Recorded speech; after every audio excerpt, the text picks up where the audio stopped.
네, 안녕하십니까. 강재원 대표입니다. 현대차 한번 좀 이야기를 해보도록 하죠. 자, 현대차가 1분기 이제 국내 증시 자체가 코스피 지수를 기준으로 할 때는 시장에서 약 10% 정도 올라가는 동안에 현대차 같은 경우는 상승이 한 18%, 20% 정도 올라갔으니까 시장 대비해서 상당히 강한 종목이다 됩니다. 그러니까 현대차 같은 경우는 이제 시장에서 작년에 미국에서의 인플레이션 감축 법안에서 이제 조립 생산을 하지 않으면 이제 보조금을 주지 않는다. 이 부분이 앞으로의 성장에 대한 우려로 나타나면서 주가가 작년 지수가 빠질 때 더 많이 빠졌던 그런 케이스였습니다. 다만 이제 아직까지 전기차에 대한 비중이 전체 차량 판매에서 그렇게 높지 않다는 부분과 그 현대차도 이제 조자주를 비롯해서 이제 생산을 하기로 한 부분을 좀 더 앞당긴다는 것과 기존에 있던 공장에서 이제 홀류 생산을 통해 가지고 전기차 일부를 바로 생산한다 이런 부분이 되면서 그 우려를 일부 완화시켰다 이렇게 볼 수 있는데 중요한 거는 뭐냐면 현대차의 실적이란 부분이 너무 뛰어나다는 거죠. 사실 이제 자동차 회사들 같은 경우는 각국에서 이제 각 국마다 어느 정도 이제 좀 강세를 띠는 차량들이 다 있는데 현대 기아차 같은 경우는 이제 미국에서의 판매 자체가 굉장히 높아졌죠. 마켓시어가 10% 이상 올라가는 있는 상태이고 유럽 역시도 마찬가지죠. 유럽에서 거의 10% 전후의 마켓시어를 차지할 정도로 그만큼 위상이 많이 높아진 케이스다 보시면 되는데 예전에 현대차 같은 경우 중국에서의 차량 판매가 굉장히 좀 잘 나갔던 시기가 있었습니다.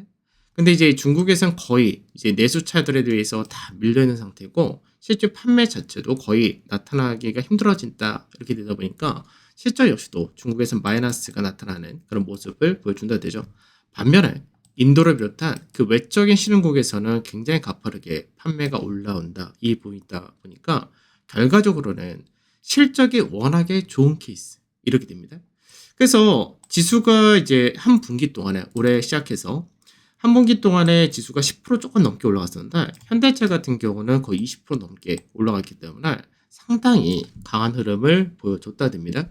그래서 이제 우리나라 수출 지표를 보게 되면 수출이 이제 1월부터 계속해서 전년 대비해서 감소를 한다 이렇게 나타나는데 반도체라든지 이쪽이 하락의 주 요인이 된다 이렇게 되죠. 반대로 수출이 그래도 개선하고 받쳐준다 되는 쪽이 거의 자동차가 됩니다.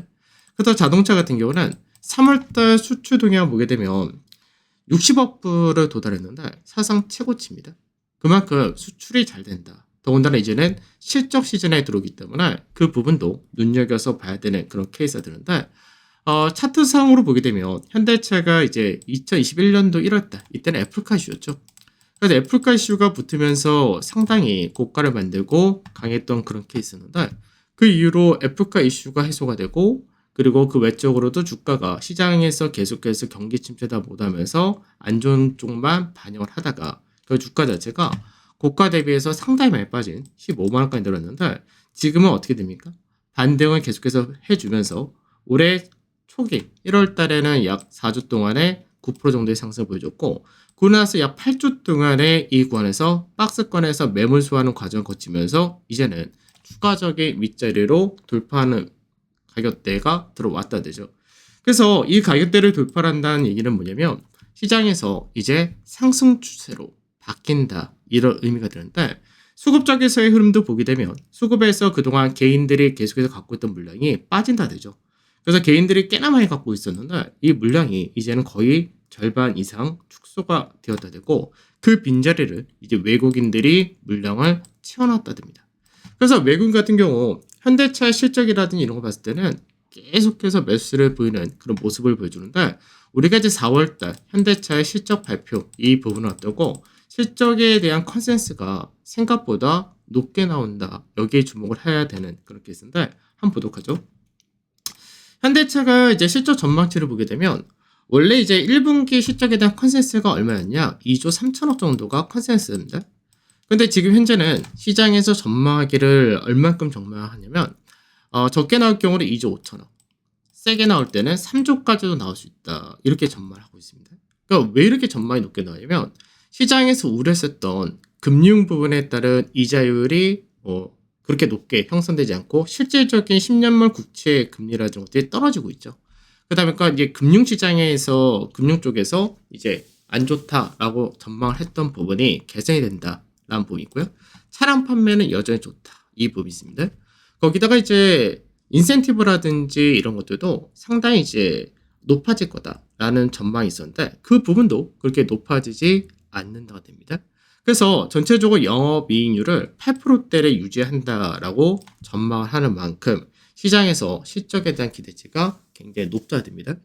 그래서 올해 현대차 같은 경우는 실적이 잘 나올 경우는 영업이익 12조 대까지 시장에서 기대를 하고 있는데 영업이익이 12조 대가 나온다면 삼성전자가 하반기 봐야 되겠지만 국내 기업들 중에서는 영업이익이 두 번째 또는 삼성전자가 하반기 회복이 더딘다 됐을 때는 가장 높은 기업이 됩니다. 그래서 실적에 대한 부분을 잘 체크를 해야 될 것 같고 그래서 실적 자체가 2분기까지도 계속해서 우상향할 거다라고 전망하는 만큼 상반기 자동차 쪽에서의 실적이 누구보다 더 가파르게 올라간다는 부분을 체크를 해야 되겠죠. 거기다 이제 아까도 말씀드렸듯이 중국에서의 이제 판매라든지 이런 것들이 굉장히 2010년도 중반부터 꺾이는 그런 모습을 보여줬었는데 이 부분을 이제 인도가 이제 채워주고 있는 흐름을 보여준다는 거죠. 그러니까 올해 같은 경우 인도에서의 차량 판매가 이제 한 85만 대 정도 이제 전망하고 있고 이제 나중에는 100만 대까지 증가한다 이렇게 전망하고 있습니다. 그만큼 이제 중국의 빈자리를 인도 시장에서 채워가고 있는 거고 중국 시장의 적자는 계속해서 공장 축소라든지 이런 것들이 나오기 때문에 이쪽에서는 순이익이 적자인 부분이 축소가 되는 반면 인도 쪽에서 순이익을 늘린다 되겠죠. 그래서 이제 미국이나 유럽 같은 경우에서도 국내 현대차에 대한 전망이 굉장히 높아지면서 계속해서 괜찮다 이런 전망이 되고 있는데 거기다가 이제 신흥국 인도라든지 그 외적인 지역까지도 계속해서 전망이 좋아진다는 부분에서 실적주로서 그리고 하반기 본격적인 중고차 시장에 진출한다. 그리고 외적으로도 로봇 관련이라든지 도심항공 서비스, 수소 이런 여러 가지 사업들이 점점점 시간이 갈수록 가시화가 되긴 모습이기 때문에 거기서 또다시 성장 동력 봐줄 수 있다는 점에서 주가 역시도 반등이 나온댔을 때 상당히 강한 반등폭이 커질 수 있다. 이 부분을 염두를 해두셔야 될 것 같습니다. 그래서 주가 자체가 상당히 강하게 움직인다 되면은 우선 앞전에 이런 자리대가 저항으로 인식이 될 수 있겠지만 그 이후에는 상당히 강한 흐름을 볼 수 있다. 이렇게 보시면 될 것 같고 구체적인 투자 전략은 게시판에서 확인을 하시는 쪽으로 말씀을 드리도록 하겠습니다. 감사합니다.